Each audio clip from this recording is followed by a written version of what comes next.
Nagsimula sa simple na pasulyap-sulyap, nagpapapansin sa'yo.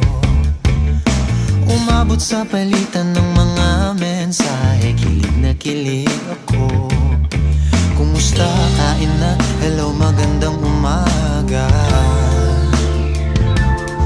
Ingat ka, pahinga, huwag kang masyadong magpupuyat pa. Naramdaman ng puso na dahan-dahan na pang nahuhulog sa'yo. Sa kada araw natin na pag-uusap, meron ng